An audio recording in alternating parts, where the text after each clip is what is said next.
दोस्तों, आज मैं आप लोगों को एक गर्भवती नागिन और गर्भवती रानी की कहानी सुनाऊंगी। नागिन के श्राप के कारण रानी की औलाद विषैली पैदा होती है। नागिन रानी को श्राप क्यों देती है, इस कहानी में सब कुछ विस्तार से सुनेंगे। कहानी को सुनने से पहले अगर आप मेरे चैनल पर नए हैं तो प्लीज मेरे चैनल को सब्सक्राइब करें, वीडियो को लाइक और शेयर करें। तो आइए कहानी को सुनते हैं। एक समय की बात है, एक नागिन गर्भवती थी। नागिन का 9वां महीना चल रहा था। उसके पीछे एक तांत्रिक पड़ा हुआ था। वह तांत्रिक नागिन को अपने वश में करना चाहता था। नागिन यह चाहती थी कि उसके बच्चे सही सलामत हो जाएं, बाकी उसके साथ जो कुछ भी हो उसकी परवाह उसे नहीं है। तांत्रिक के मंत्रों की वजह से वह नागिन काफी हद तक घायल भी हो गई थी। वह छिप छिपाकर एक झाड़ी के पीछे बैठी हुई थी। तभी उसे अचानक से याद आया कि इस नगर की रानी भी गर्भवती है। वह कुछ दिनों में बच्चे को जन्म देने वाली है। अगर मैं उसके पास जाऊंगी तो वह मेरा दर्द समझ सकती है। यही सोचकर वह नागिन तांत्रिक से बचकर रानी के महल में उसके कक्ष में पहुंच गई। उस समय रानी भोजन कर रही थी। अचानक से रानी ने देखा कि उनके कक्ष के एक कोने में एक नागिन अंडे दे रही है। रानी ने अपने सैनिकों को तुरंत आदेश दिया कि इस नागिन और इसके अंडों को उठाकर बाहर फेंक दो, वरना ये हमारे होने वाले बच्चे को नुकसान पहुंचाएंगे। जैसे ही सैनिक नागिन की तरफ बढ़े, नागिन ने इंसानों की आवाज में कहा, हे रानी, मैं बहुत बुरी तरीके से घायल हो गई हूँ। तुम मेरे बच्चों का ख्याल रखना, ये आपको नुकसान नहीं पहुंचाएंगे। रानी कहने लगी, सैनिकों, तुम देख क्या रहे हो? इनके अंडों को बाहर फेंक दो। नागिन ने क्रोध में आकर रानी को श्राप देते हुए कहा, हे रानी, मैं तुम्हें श्राप देती हूँ। तुम्हारी होने वाली संतान विषैली होगी। उसे जो कोई भी छुएगा पूरी तरह से जल जाएगा। जिस तरह से तुम मुझे मेरी संतानों से अलग कर रही हो, उसी तरह तुम भी अपनी संतान से हमेशा दूर रहोगी।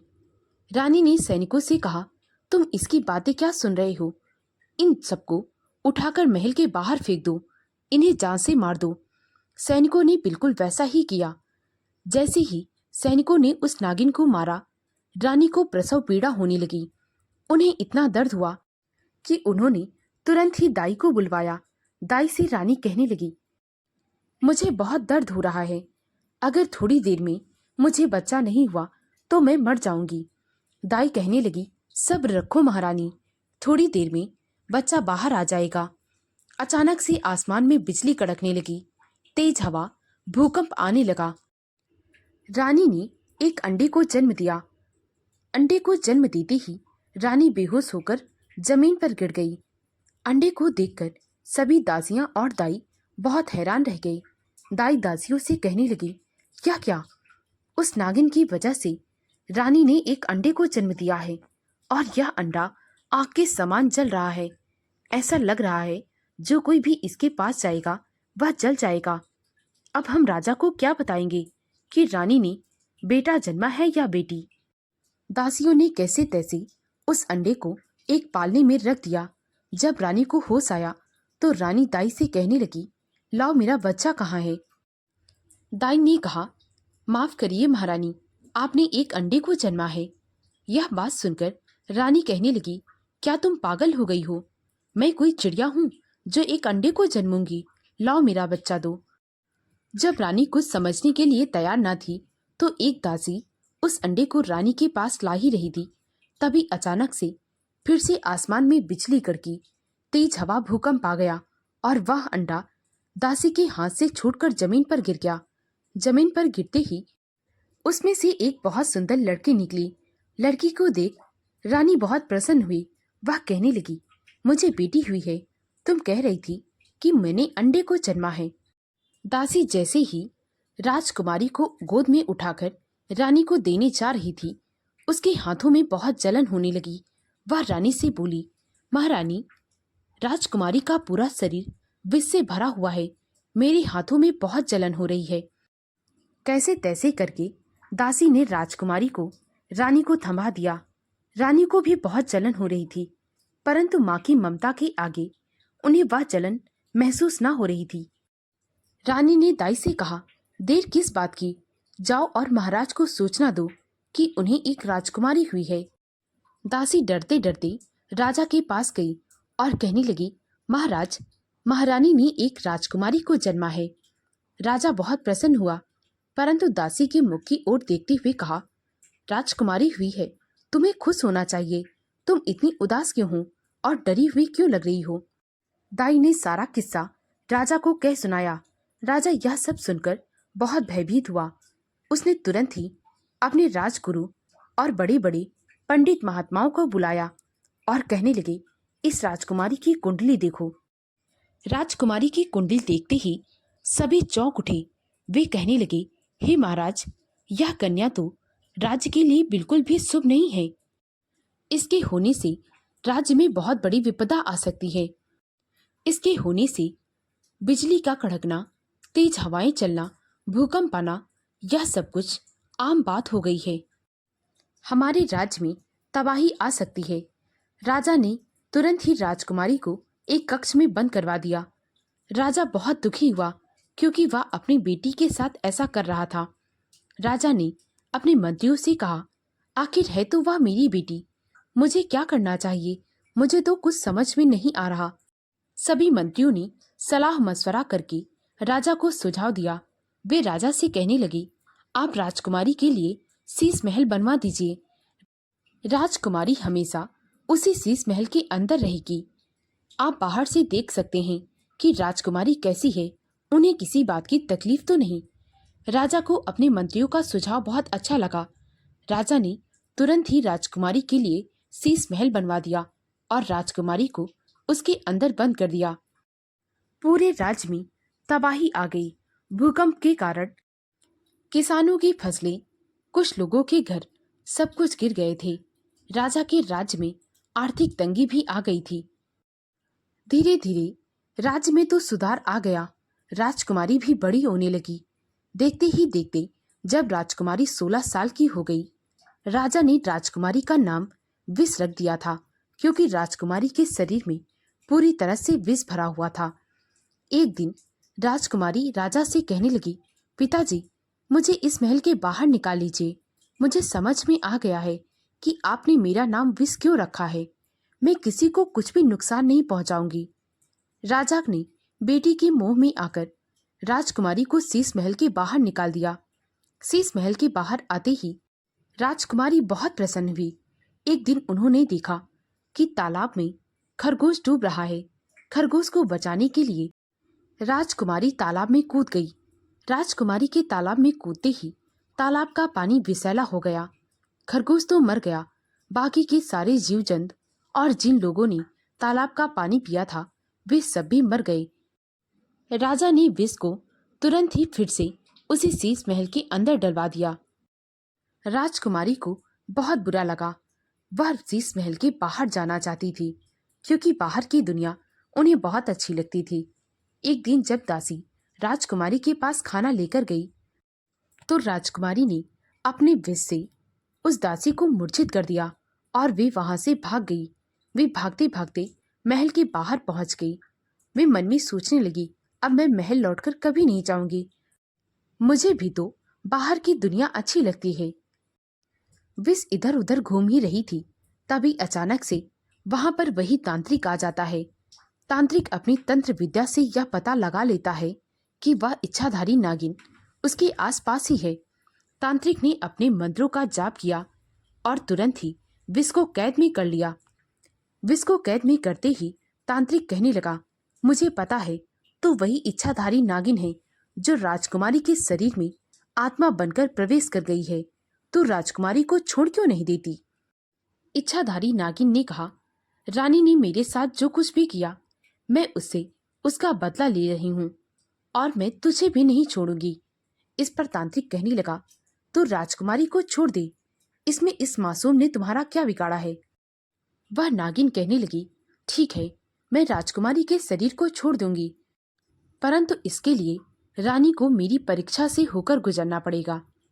तांत्रिक राजा के पास गया और कहने लगा, राजकुमारी को इस विष से मुक्ति मिल सकती है, परंतु इसके लिए रानी को उस नागिन की परीक्षा से होकर गुजरना पड़ेगा। रानी तुरंत ही तैयार हो गई। वह कहने लगी, मैं अपनी बेटी को पाने के लिए किसी भी परीक्षा से गुजरने के लिए तैयार हूँ। तभी अचानक से वहां पर वह इच्छाधारी नागिन आ जाती है। वह कहने लगती है, तुझे क्या लगता है रानी, यह कोई मामूली परीक्षा है, इसमें तेरी जान भी जा सकती है। रानी कहने लगी, मैंने बहुत बड़ी गलती की थी, आज मुझे उस गलती का पछतावा है। मेरे पापों का फल मेरी बेटी को भुगतना पड़ रहा है। अब मैं अपने पापों का प्रायश्चित करने के लिए किसी भी हद तक जाने को तैयार हूँ, ताकि मेरी बेटी को इस विष भरी जिंदगी से आजादी मिल जाए। नागिन कहने लगी, तो सुनो रानी, तुम्हें 3 दिन तक पूजा करना होगा। इसके लिए तुम्हें नागलोक जाना होगा। वहां पर जब तुम पूजा करोगी तो तुम्हारे पास बहुत से सर्प आएंगे, तुम्हें डसेंगे भी। लेकिन इन सब के बावजूद तुमने नाग रानी को खुश कर लिया तो तुम याद रखना, तो मैं राजकुमारी के शरीर का सारा विष निकाल दूंगी। रानी उस नागिन से कहने लगी, मुझे तुम बताओ कि करना क्या होगा। नागिन ने कहा, तुम्हें एक दिन पूरा पूजा करनी होगी। उसके बाद तुम्हें एक कुआं दिखाई देगा। तुम उस कुएं से नीचे उतर कर जाओगी और वहीं से नागलोक का रास्ता है। रानी तुरंत ही पूजा करने के लिए जंगल में चली गई। रानी ने 1 दिन तक पूजा की। अचानक से रानी को एक कुआं दिखाई दिया। कुएं में अंदर जाने से पहले राजा रानी से कहने लगा, तुम मत जाओ रानी, हम ऐसे ही रह लेंगे। रानी कहने लगी, नहीं महाराज, मुझे अपने पापों का प्रायश्चित करना ही होगा। अगर मैंने यह नहीं किया तो हमारी बेटी पूरा जीवन ऐसी जिंदगी जिएगी। मैं उसके लिए यह नहीं चाहती हूँ, और अगर मैं लौटकर ना आई तो आप मेरी बेटी विष का ध्यान रखना। इतना कहकर रानी उस कुएं में नीचे उतर गई। कुएं में पानी भरा था, परंतु वह आगे बढ़े जा रही थी। अचानक से रानी को तेज रोशनी दिखाई दी। रानी उस रोशनी के पीछे पीछे चल रही थी। वह एक जगह पर पहुंची जहां पर बहुत सारी मूर्तियां रखी हुई थी। रानी सोचने लगी, यहाँ तो आगे जाने का रास्ता ही नजर नहीं आ रहा, चारों ओर मूर्तियां ही मूर्तियां, अब मैं क्या करूं। वह बहुत परेशान थी। तभी अचानक से उनका हाथ एक मूर्ति पर पड़ गया। मूर्ति पर हाथ पड़ते ही अचानक से वहां से एक दरवाजा खुल गया। रानी उसी दरवाजे के अंदर चली गई। अंदर जाते ही रानी तुरंत ही नागलोक पहुंच गई। रानी ने वहां पर पूजा करना शुरू कर दिया। जैसे ही वह पूजा करने लगी, वहां पर बहुत सारे सांप एक साथ आ गए। सांपों ने रानी को डसना शुरू कर दिया।